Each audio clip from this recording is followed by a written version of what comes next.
Hello, it's Jesse here, and we're going to work on the 1940 UH some more here. We're going to work on finishing up what we started with the rear fender in the last video. We're going to work on building this bike, mocking it up. It's the overall expectation right now of what's going to happen. But first off, this is kind of where we're starting at. We're starting with this empty frame here, and we're going to take the transmission here, set it up. We're going to put the adjuster in. And we're going to put the hardware that holds it down and tighten it and kind of like set it in there into the frame here, onto this plate. And then going from there, we're going to work on putting the rear fender back on and mounting it.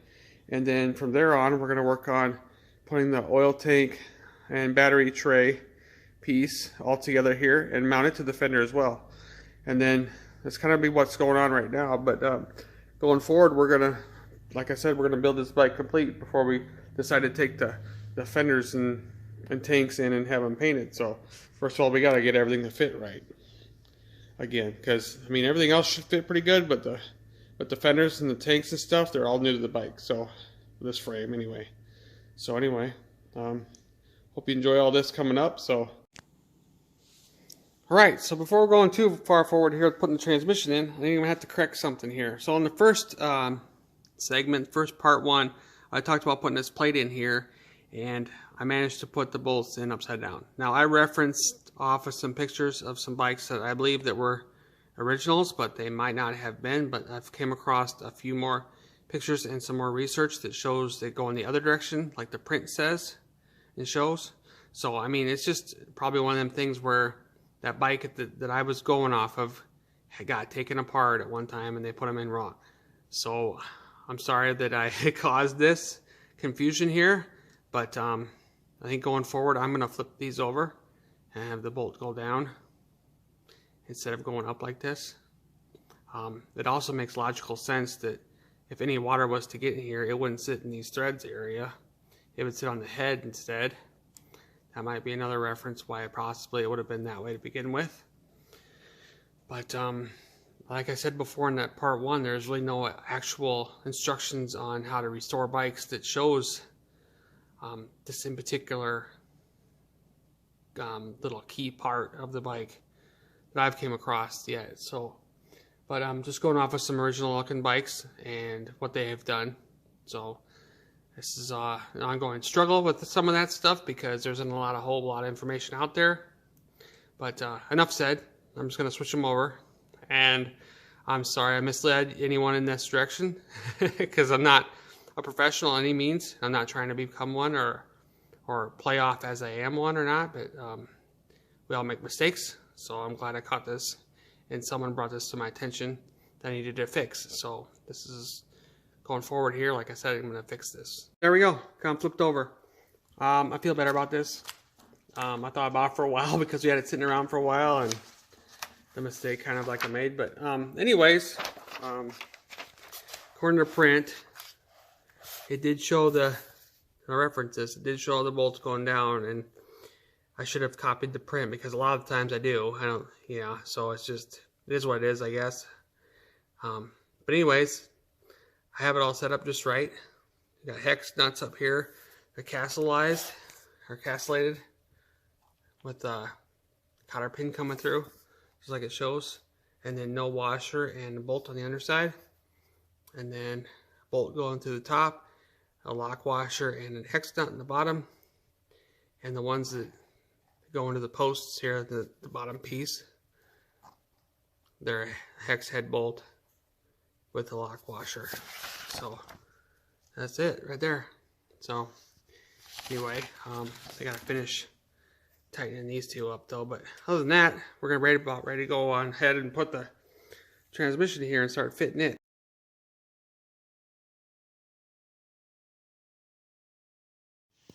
Alright, so we're getting ready to put the transmission in, and we got the adjustment bolt inside here and got it kind of like all the way ran in. We'll have to adjust a little bit when we get set into the frame here, so we're going to do that now.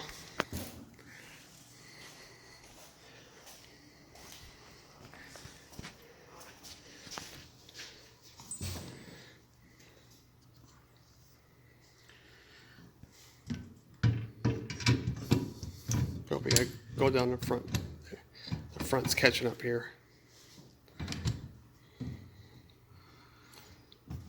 There it goes. There, it's down all the way now. Yeah, so we gotta make sure it's flat on the plate here, and then the little ears that are down inside there, they're inside that channel. That helps keep it tight so it adjusts really good. Oh, we might have to move. We most likely will move it forward. Yeah. For right now, it's... So yeah, for right now, we're gonna just run the lock washer and the nuts on, but we're not gonna tighten them up on the bottom. We got the flat washer that gets the sharp edge towards the bottom of the plate. Don't tighten it, I gotta move it forward. And then the lock washer next. And then the nut, the hex nut. Hex nuts are got that special machine. We've talked about this before, but a special machined edge, and that goes towards the lock washer because the other side doesn't have that. It's like a special machined in washer in a way. I gotta be able to get past this. Alright, so I got them all stacked here, and I'm going to run them in. For right now, like I said before, we're going to just kind of start them and leave them loose so we can do our final adjustments when we put the primer in, the final drive chain and all that stuff on when we get to that point. And then on the other side, right behind the kicker, there is a fifth piece of hardware, and it's bolt that holds the transmission. Oops, you dropped that over here. Holds the transmission that way also.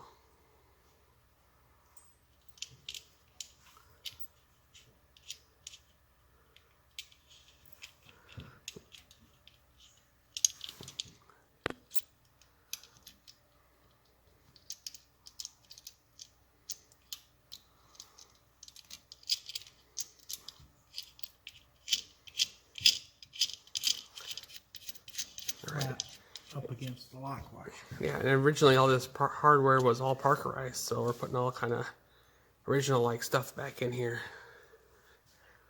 Right, we got the trans in, so we're moving on to something else next.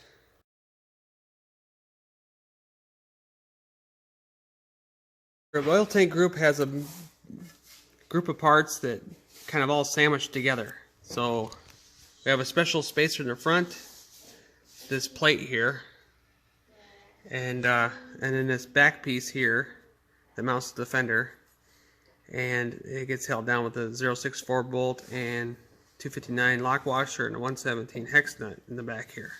We're going to leave this loose for now, but we're going to put this all together with the oil tank, so when we go to the next step we can make some fine adjustments. But I'm not really 100% accurate on how this goes together, so we're probably going to struggle a little bit. But we're going to start with the plate, then we're going to put the oil tank on top of it, and then go from there. Well, we got the oil tank upside down. We're going to put the plate down first. We're going to take the rear fender mount piece here.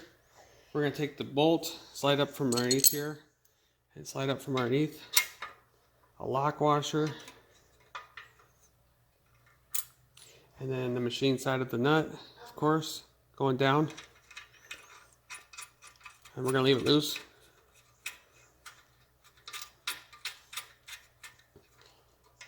We're going to do this all over again on the other side.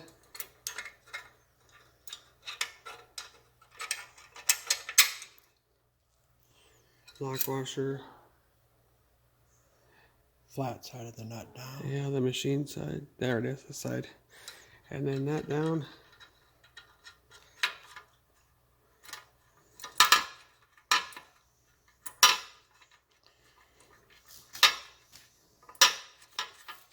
Alright, that allows it to be held in place.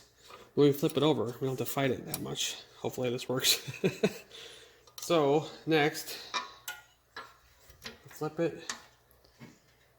And the front ones is a regular special bolt.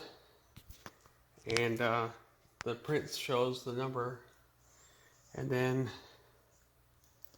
they slide into the top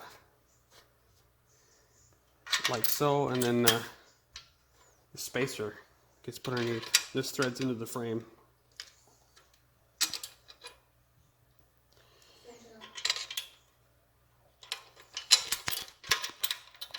Okay. All right, let's see if I can do this. Look at it.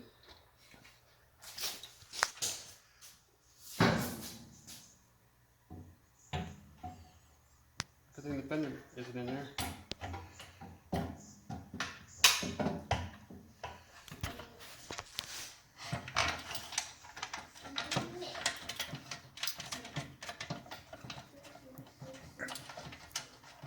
You gotta turn it your way or something here. All right, looks like you got it over there now. Just started.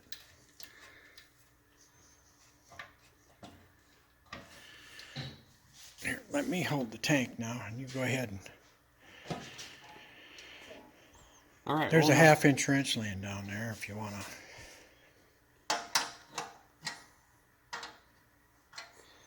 The box end work better.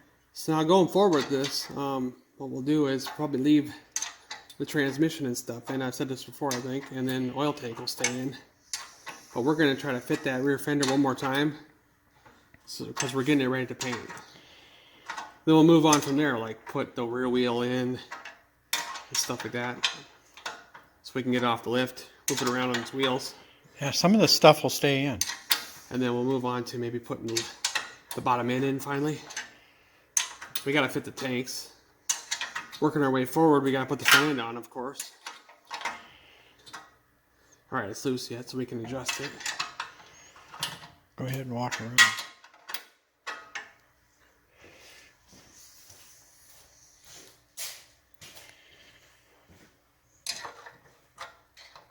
Trying to be careful here.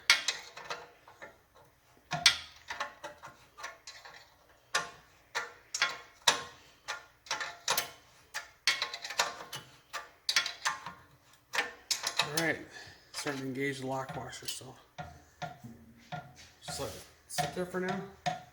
The rear fender is going to hold that up farther, of course. There you go.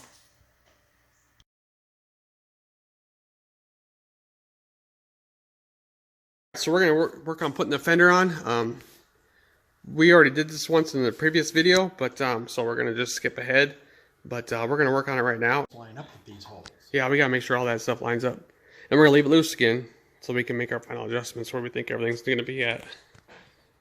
Then after that, we'll probably work on the rear brake, putting it in, and going from there. Got the fender on. We're not using the correct hardware, of course, because it's going to come back off. So it doesn't matter. So we just kind of put some, junk bolts in there. Any old thing. So now we're going to be moving on to putting the rear brake in. Then we'll probably hook up the rear wheel. We'll show you how to properly install a rear wheel with how it was designed with a special tool, and going on from there.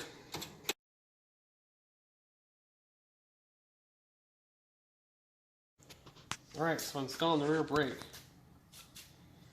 Alright, this of course goes down. This fits into a special groove right here.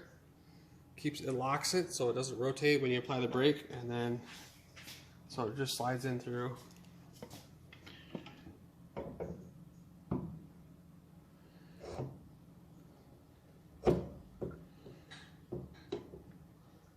Something like that. There it goes.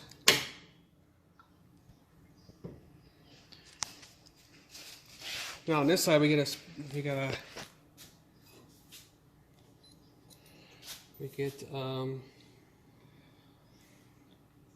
believe it's this piece. Isn't that it?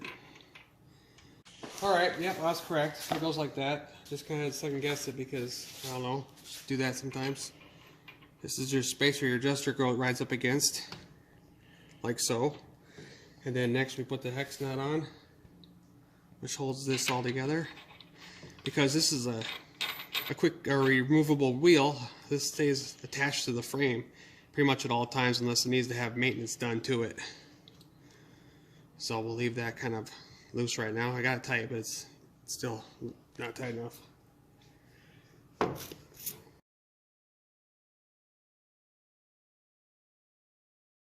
So Star Hub wheels. These are designed so you could use them universal front or rear in case tire wore out or you had problems, or you rotate your tires actually. Unlike today, you can't do that. So you can put the front of the, when you got so far, you can, like I said, rotate them. And then On the back here, there's 10 holes here. 5 of them go onto the studs, and 5 of them receive the special bolt. So we'll work on trying to put this in there.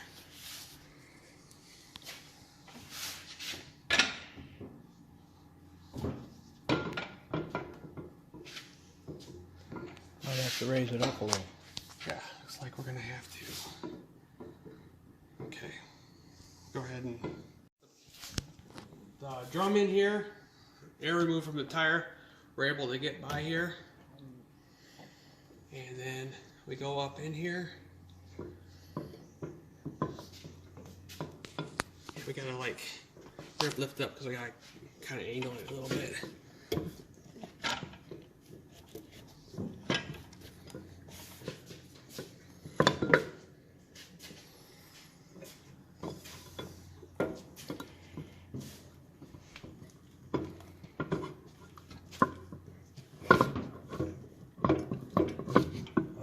Hitting.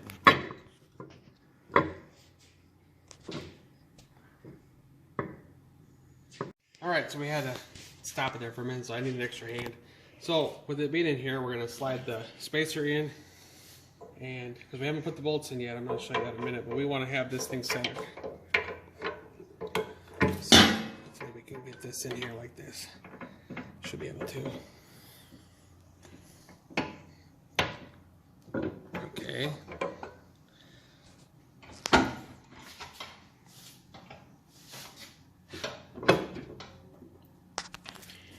Alright, hold it there, yep.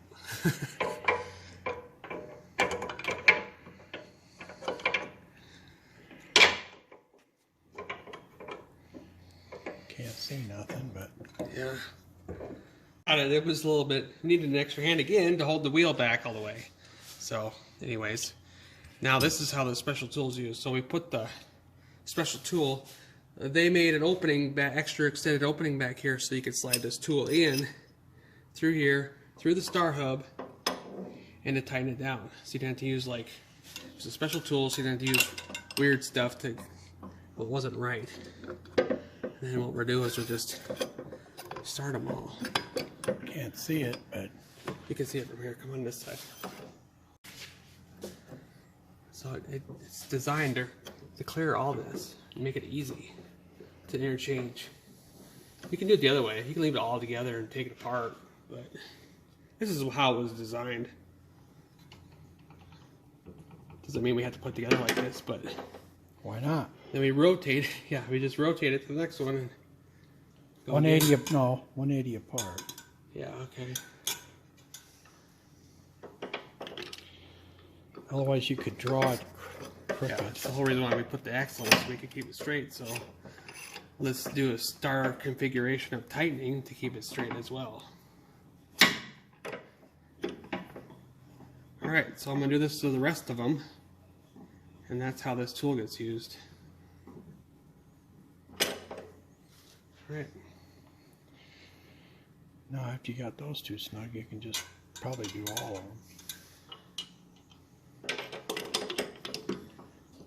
Or continue on as every other one. Yep.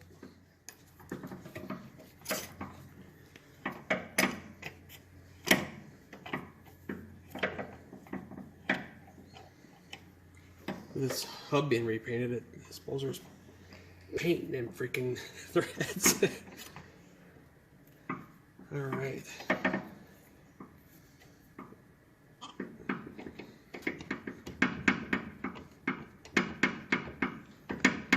These are tight. Yeah, they're nice quality Tool?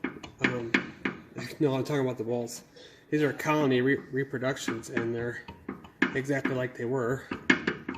Super tight, and they have the smashed insides. So they have the right taper and everything and all that stuff.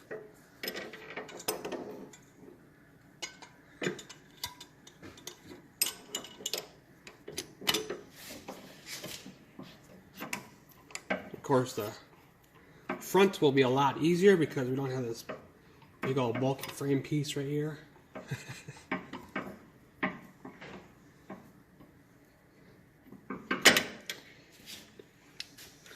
But yeah, this is kind of how this goes together, how it was designed to go together.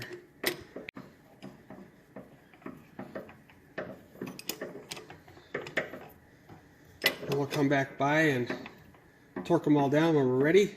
But right now they're gonna stay relatively snug. So there's that. All right, well, on to something else now. It's turning to look like a bike. So on tightening the axle, we just put this special piece on here, and it goes on across the flats like that, and then of course the axle nut that holds it all together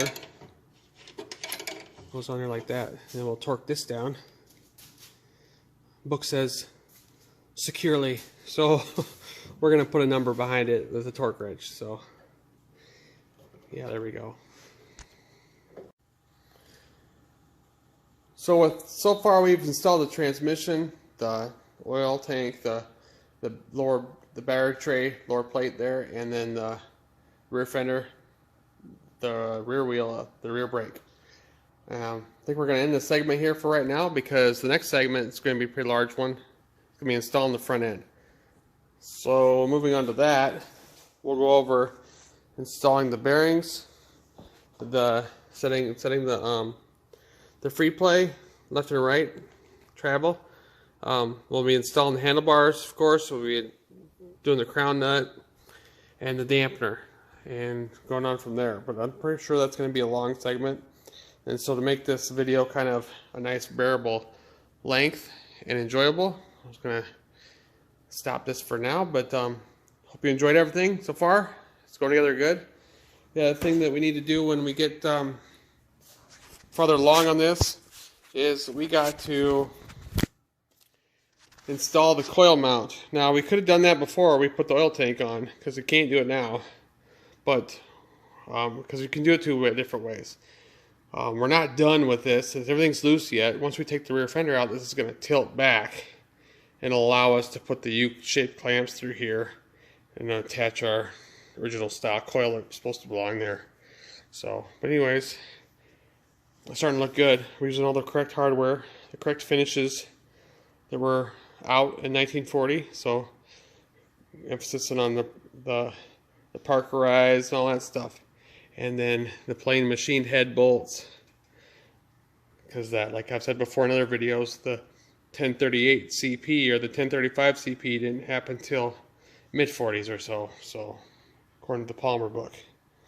So we're just trying to make it look really good, like it did back then. And